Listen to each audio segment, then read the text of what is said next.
नमस्कार दोस्तों। कहते हैं कि एक सूखी हुई टहनी पे समर देखा है। समर फल को कहते हैं उर्दू में। एक सूखी हुई टहनी पे समर देखा है, मैंने यूं अपनी दुआओं में असर देखा है। फैसला सुन के मेरे दिल का मेरी आंखों ने आप ही आपको देखा है जिधर देखा है। दोस्तों, संसार में लगभग 2500 भाषाएं हैं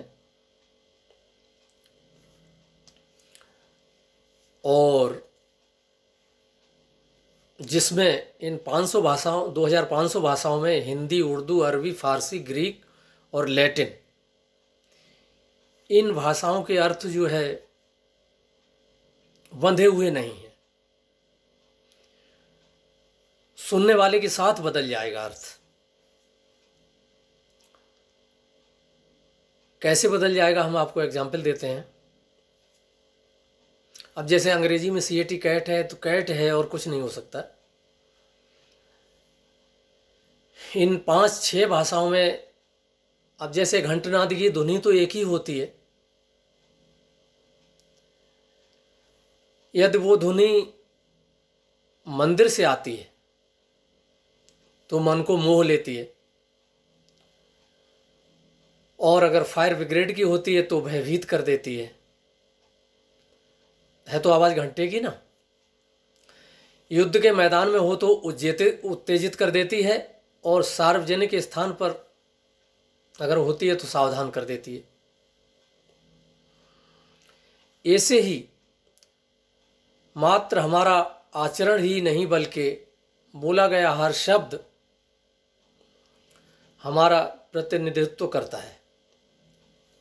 इन्हीं शब्दों में नफरत और इन्हीं शब्दों में प्रेम छुपा हुआ है। बस, ट्रेन, एरोप्लेन के कुछ घंटे की सफ़र की समाप्ति के बाद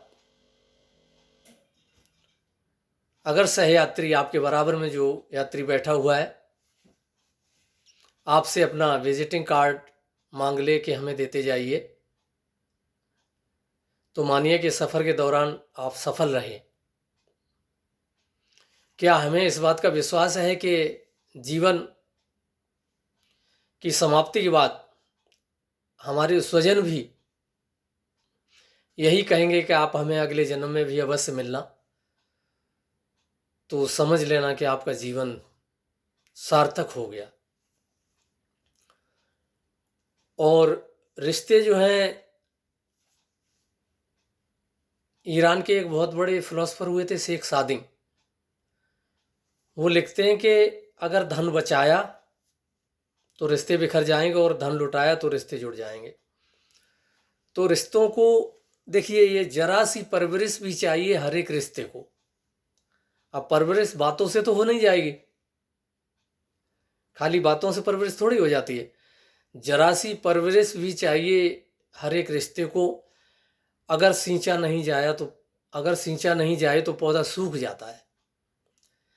जिसे चींटी से लेकर चांद सूरज सब सिखाया, वही बेटा बड़ा होकर सबक मुझको सिखाता है। नहीं है बेईमानी बादल की तो ये क्या है कि मरुस्थल छोड़कर न जाने कहाँ पानी गिराता है। वो बरसों बाद आकर कह गया फिर आने को, वो बरसों बाद आकर कह गया फिर जल्द आने को। और पता माँ बाप को भी है वो कितनी जल्दी आता है। धन्यवाद।